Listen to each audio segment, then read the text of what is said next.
To reopen schools safely, and he is at a school gymnasium in Toronto. Brown from the TDSB, we'll listen in live. as well as school trustee Chris Mamoliti. And to Principal Verma and Vice Principal McDonald, thank you for welcoming us here this morning. I know the end of August is always busy as you get ready to welcome kids back, and while every year is different, this September will be unlike any you've had to deal with before. Parents and staff are anxious about what the school year may hold. As a dad and as a former teacher, I get that. We all want what's best for our kids, including a good education. School matters. I got to see that firsthand when I was in front of the classroom. And that's why the tools we give to young people now to keep them safe, to allow them to be successful in the years to come in a world that is changing, a world that right now is more changed and more transformed than we've seen in a long time. Getting them back to school safely and making sure them and their parents are confident about what they're doing and how they're doing it really, really matters. Just a few minutes ago, I had the chance to sit down with Joanne Luong and Fong Bui. They have 4 kids, and they were telling me that they're worried about sending them back to school. Like every parent, Joanne and Fong want to make sure their children are safe. But as owners of their own business, it's also hard to juggle work with the kids at home. This is something that a lot of parents, especially mothers, are facing right now. Our children must be safe in the classroom. That's non-negotiable. No parent should be losing sleep because they have to go back to work but aren't confident schools are properly prepared. Ce sont mes collègues, les premiers ministres des provinces, the premiers of the provinces are responsible for ensuring the safety of our children in the classroom and that of our teachers on the job. But our government will be there to support them. As I've said before, the provinces and the territories must make decisions based on public health advice and not because of budgetary matters. So we put our words into action by providing federal funding to help them. Our government already pledged to invest the historic amount of $19 billion in the Safe Restart Agreement with the provinces and territories. We did that to provide to Canadians the support that they need. We always promise to be there for Canadians, and that is exactly what we are doing. But of course, there is still much work to be done. Today, we are therefore taking another step forward. I spoke with premiers about the upcoming school year. They're working hard to protect our kids, but this year is challenging and like no other. That's why today I can announce that the federal government is investing up to $2 billion in school safety for the coming year. This money, which will flow through the new Safe Return to Class Fund, will help keep students and teachers safe as schools reopen. Our children must always be our top priority as parents and as governments. Once people know their kids are safe, they can get back to work with less worries. Education is, of course, a provincial jurisdiction, and I told the premiers yesterday that we absolutely respect that. What we're announcing today is designed to support provinces and territories in the best way possible. Our government is here to help. We've made this funding flexible, so provinces and ultimately schools can use it for what they need most, from hand sanitizer to remote learning. On top of this new funding, we're also investing $112 million in schools in First Nation communities. This money will help those communities safely open their schools with proper supports for students, parents, and educators. I want to thank everyone who has helped bring this new Safe Return to Class Fund together. Over the past week, I've heard clearly from Liberal MPs across the country, as well as directly from concerned parents, asking us to see just what the federal government can do to help keep our kids safe. So in his very first days as Minister of Intergovernmental Affairs, Minister LeBlanc and I talked about this, and he reached out to folks across the country. And again, I want to thank members of caucus, including and especially Kirsty and Judy, here with us today, who've been a driving force to get more help to parents and kids. Also, yesterday, when I sat down with Dr. Tam, back to school was one of a number of things that we talked about to prepare for the fall. School safety is top of mind for all of us right now. No matter where they live, students must be safe in their classrooms. Teachers and staff must be safe on the job. And parents must be confident that they can get back to work. Aujourd'hui, je peux annoncer que notre gouvernement investit is investing up to $2 billion in the new Safe Return to Class Fund. We are doing that to keep our young people and their teachers safe over the next school year. This support is flexible, and therefore the provinces and ultimately the schools will be able to use the money to meet their specific needs, whether it is for hand sanitizer or for remote learning. Over the next weeks, we will be working hand in hand with the provinces and territories so that they can get the money as quickly as possible. We are also investing $112 million in First Nations schools. That money will help them to reopen their schools safely and provide the necessary support to students, parents, and teachers. I want to extend my thanks to all those who helped to develop the Safe Return to Class Fund. Over the last week, I have clearly heard from Liberal members of Parliament from right across the country, but also directly from concerned parents who have been asking what the federal government could do to ensure that their children would be safe. In his very first days as Minister of Intergovernmental Affairs, Dominique and I discussed this. He did the necessary follow-up with the caucus in order to develop this plan. And when I met with Dr. Tam yesterday, our conversation mainly dealt with the return to school and preparation for this fall. Together, we found creative solutions so that the Government of Canada could help our families and ensure that our children are safe. At our First Ministers' meeting yesterday afternoon, the Premiers and I discussed the measures we're taking to keep Canadians safe in the weeks and months to come. That includes today's federal support for schools and progress on everything from personal protective equipment to help for the most vulnerable. Fighting COVID-19 is a Team Canada effort, and we're all committed to continuing this work together into the fall. Je remercie les premiers ministres de leur collaboration dans plusieurs projets importants. Cooperation on a number of significant projects in recent months. As you know, fighting COVID-19 has always required cooperation from everyone across the country. In the coming days and weeks, I know we will be ready to move forward together. Thank you very much for being here, and I'm now ready to take your questions. We'll start the question period over to the phone today with 3 questions, 1 follow-up. Opératrice, c'est à vous. Merci. Please press star 1 at this time if you have a question. S'il vous plaît, appuyez sur étoile 1 maintenant pour poser une question. Notre première question est de Hélène Buzetti du Devoir. À vous la parole. Oui, bonjour, Monsieur Trudeau. Good morning, Mr. Trudeau.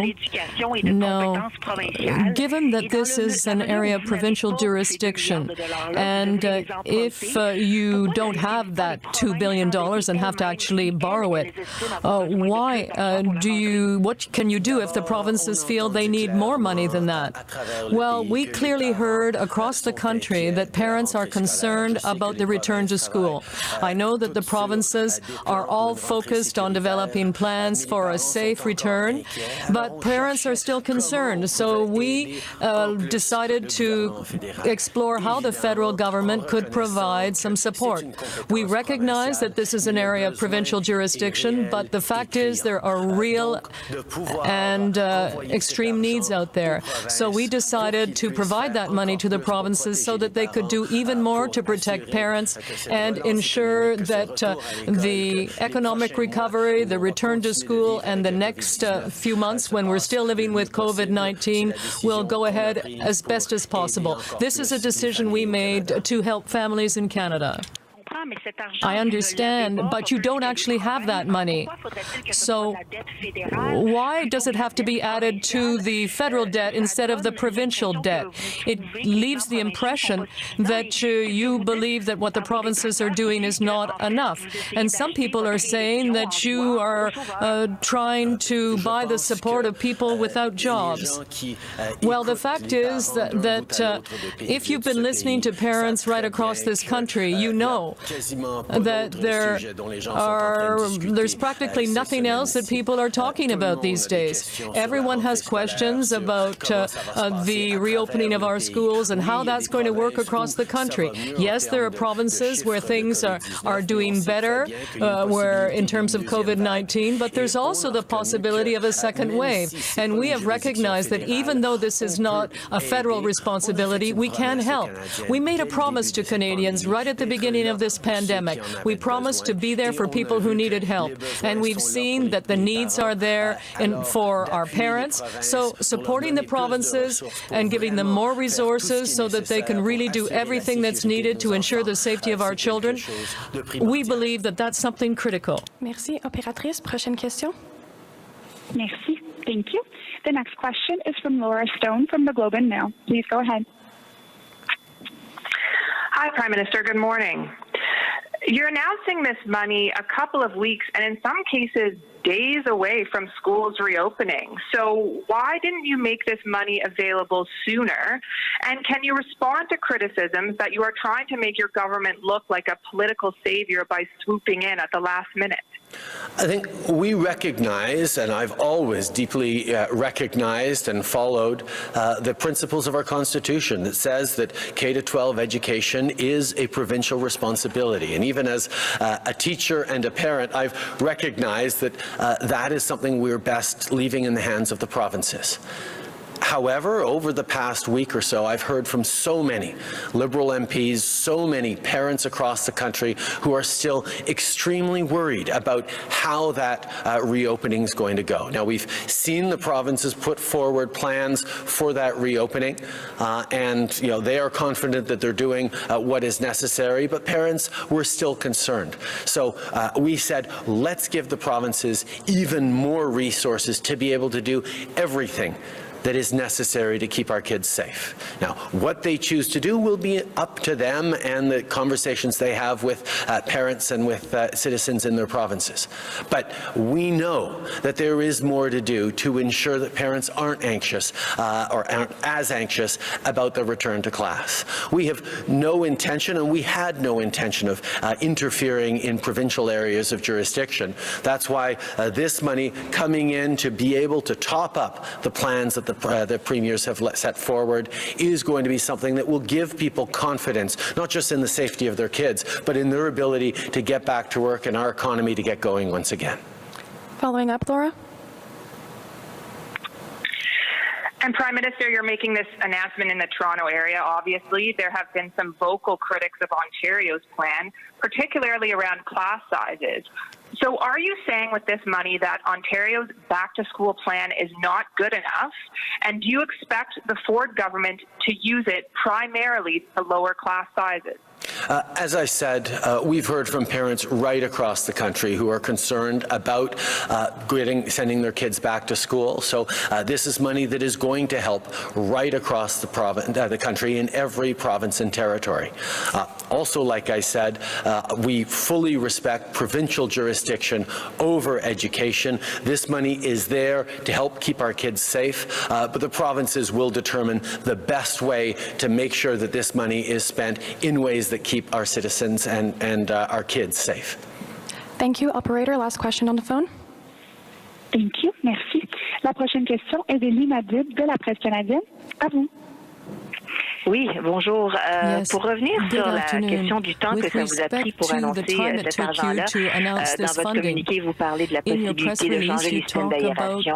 Monsieur Trudeau, les enfants au Québec ont déjà commencé à rentrer dans les écoles. Je pense pas qu'on va se mettre à refaire le système d'aération maintenant. Ça va plus être fait en juillet, en août. Alors, pouvez-vous m'expliquer pourquoi vous avez attendu si longtemps? Est-ce que c'est parce que c'était une question de compétence et vous ne vouliez pas piler sur les pieds des provinces? Comme j'ai dit, step la on the question de province's compétence toes? est extrêmement Well, as I importante said, pour nous the et question on of jurisdiction reconnaît is que very les important provinces to ont us. mis sur We pied recognize that the leur plan provinces pour have established their recommencer de own façon plans sécuritaire to safely l'année reopen scolaire. their schools En même and temps, start the au school cours year. des At the dernières same semaines, time, on in a recent weeks, entendu we have clairement clearly le besoin et heard l'inquiétude about des the parents de voir, plus concerns of d'aide, parents who pour les believe there rassurer needs encore to be plus. Et on more s'est dit, support, les provinces ont and déjà the provinces, as I said, have already established their plans, and parents are asking for more. So we don't want to tell the provinces what they need to do, but we want to ensure that they have the necessary resources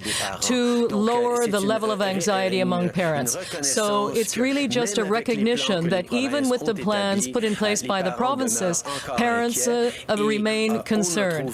And we believed that this would be a way of helping the provinces to do even better in terms of reducing that anxiety. A follow-up? Yes, thank you. I come back to my question. Isn't it a little bit too late to be calming down parents? Other than buying soap or disinfectant, the schools are already open, so how will that money really help? Well, first of all, I have a great deal of confidence in the provinces and the schools when it comes to using more resources to help their students. We also recognize that as the school year begins, there could be a second wave of the virus. And that means that those resources will help in doing things that may not be a priority or that may not seem necessary now, but that will become necessary in mid-September or late in October. So we want to ensure that the provinces have more resources to protect young people. And I think this is something that all parents and all people understand right across the country. Prime Minister Brian Lilley, Toronto Sun. We're going to be in this anxious position until there's a vaccine or treatment for COVID-19. Yesterday, Dr. Tam was speaking extensively about vaccines, but there was a piece in Maclean's written by Dr. Amir Adaran of the University of Ottawa School of Epidemiology and Public Health saying that your government has let Canadians down because we're the only Western country not to have purchased in advance one of the vaccines that's heading into phase 3 trials. Can you tell us the status of any purchase of vaccines and why your government went that route as opposed to trying to buy the Oxford vaccine or anything else? We've actually signed a number of deals with potential vaccine producers around the world. The issue is nobody yet has a vaccine and nobody knows who's going to develop the vaccine. So like many countries around the world, we're working with a range of partners to ensure that when someone does find a vaccine, Canadians will have access to it. There is a lot of research going on here in Canada and elsewhere around the world that we are focused on making sure that we are working with so that Canadians can be protected, and also to recognize that there is going to be a need for vaccines all around the world, including in the developing world where COVID is hitting extremely hard, that is not top of mind for all countries, but Canada is part of global efforts to ensure that there are vaccines produced in a large enough number, not just for Canadians, but for people around the world. Hello, Prime Minister. I'm with the York West Advocate, which is our local paper right here in this community. So I would like to congratulate you on giving significant funds to provinces to assist them in improving their schools and their bus fleets so they can have smaller classrooms and less students on buses. But education is not a provincial responsibility, but big telecom is. And lower rates and high speed on the internet is important for students at home and in school, because after COVID, a lot of kids are using, and parents and adults are using the internet also for education. Could you comment on your future consideration of big media? It is not just a question of investing in digital access and broadband access for Canadians in the future. It's about investing in it right now. We've made significant investments over the past years, particularly in underserved areas that are often rural or remote, but we recognize that data charges and the cost of cell phones has been a real challenge for Canadians over the past many years. That's why we made commitments around reducing their cell phone bills by 25%, why we've moved forward on greater investments and partnerships with companies that are ensuring that people have better access to this digital future we're all part of. We know that online activity, online business, online learning is going to be increasingly important in the coming years, and Canadians need to have that full access right across the board, and that's what we're working on. Good morning, Prime Minister. Marie Morrissey, CBC. If you can please answer in both English and in French. Is this announcement today meant to pay for what the provinces have already announced, or is this extra money to pay for extra measures? This is incremental funding. This is money that will go towards some of the things that the provinces hadn't moved forward with already. We wanted to make sure that resources weren't an overly limiting factor in doing things to keep our kids safe. We've heard very clearly from parents over the past weeks the level of anxiety they have, and extra measures that provinces can put forward to make sure that kids are safe is what will be available for with these funds. Nous reconnaissons à quel point les parents sont inquiets. We recognize that parents are worried, and even with the plans that provinces have put in place, that anxiety remains. So this money is intended to allow them to take additional measures to reassure parents and to ensure that our kids are safe during the school year. Hello, Prime Minister. My name is Salman Faruqi. I'm from the Canadian Press. An independent panel set up to oversee the use of solitary confinement in federal prisons says it has been blocked doing its work by Correctional Services Canada. How do you respond to concerns this raises about the treatment of prisoners, and will you add some other kind of oversight, such as judicial oversight? Obviously, it was really important for us to follow through on our commitment to end administrative and disciplinary segregation, which we've moved forward on. But the concerns brought forward by the panel, of course, are things that we're taking seriously. I know Minister Blair and Corrections Canada are engaging on this issue, and we'll have more to say in the coming days. Good morning, Prime Minister. Lena Latifat from CP24. Want to ask you, were premiers across this country consulted, and how will this money be rolled out, and how will it be divided? Yesterday, I had the opportunity to have my 17th First Ministers meeting since the beginning of the COVID crisis back in March.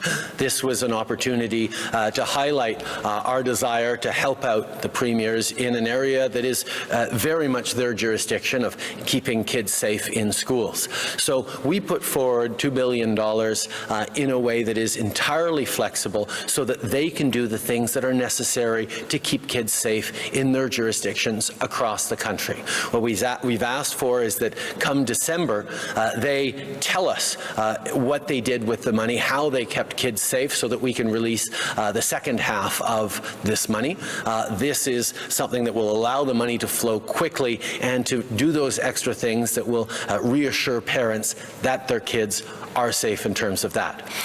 The decision we made on how to divide the money across the country was very straightforward.